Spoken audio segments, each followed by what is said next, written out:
Now I want to go to Brisbane and catch up with the Nationals MP and former Resources Minister Keith Pitt. Thanks for joining us, Keith. First up, in breaking news in the resources sector, Santos's Barossa project off the north coast of Australia, off the Northern Territory, has been given the kibosh by the courts on lack of Indigenous consultation. What are the ramifications of this decision going to be? Oh, this is a huge decision, Chris. This is a $5 billion US project. Over $2 billion, I'm advised, has already been expended. It is the 20-year life extension for Darwin LNG. There's 600 jobs off the back of it, and it's now halted and has lost on appeal because there's a claim that there wasn't enough consultation. This will send a shiver through the spine of every investor, big investor in Australia, because how can you put that much money on the line and find that it's all at risk? Yeah, we'll follow that one. There's no doubt to be a lot of fallout from that in the days and weeks to come. Staying on energy, though, your own party is ramping up its consultation over nuclear energy. I think we can show the website here, and you're starting to promote it through your Climate and Energy Minister, Ted O'Brien, and others. The website here that we can show you, It's Time to Talk Nuclear, where you've got all sorts of information there, but more importantly, you're seeking the opinions of Australians about nuclear energy. Do you think that public opinions and public attitudes to nuclear energy have changed over the past decade or two? Oh, I think they're definitely moving. I've just come back from a delegation to Germany and to the NATO Assembly in Spain. And what we've seen there is they've extended the life of their older nuclear reactors.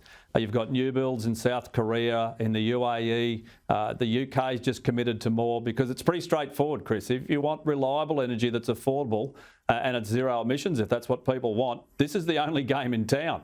I mean, the alternative proposal that's coming from Blackout Bowen is 28,000 kilometres of transmission, over 2.5 million hectares of solar, thousands and thousands of wind turbines, and that's without backup, which hasn't been costed. And there's a forecast of already a 56% increase in electricity prices. People won't be able to afford it. Well, you mentioned, I think it'll move, and I think people need to be informed. You've got to look at what's happening around the world. In developed countries, in sophisticated economies, you call him Blackout Bowen, where, Germany's looking at extending the life of its nuclear power facilities. France, which already gets 75% of its power from nuclear, is doubling down on that and modernising and building more nuclear reactors. Britain is finishing off a massive nuclear reactor and is committed this week to build another one identical to that. Japan, China, of course, apart from building more coal-fired power stations, is also building more nuclear. Yet Chris Bowen in Parliament thinks it's all a bit of a joke. Have a look.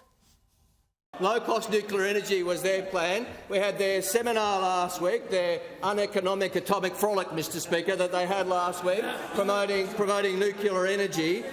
We know that AEMO and the CSIRO say that nuclear energy, small modular reactors, will cost thousands of dollars a kilowatt. I mean, just how out of touch or in denial could this minister be? Well, 33 countries are apparently wrong, and the numbers from the CSIRO, which have never built a nuclear power station, I've got to say, and in fact, they didn't even talk to the operators of the only nuclear facility in Australia. Mate, we're going to end up like Germany. They've just put up a €200 billion subsidy for gas and power prices because they've gone from €2,000 a quarter to €8,000 a quarter, and people can't afford to pay for it.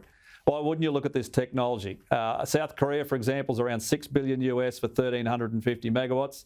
You don't need huge amounts of transmission, and guess what? It works. It does. It works, and there's no emissions, which they're supposed to be all focused on. Thanks for joining us, Keith. Have a good weekend.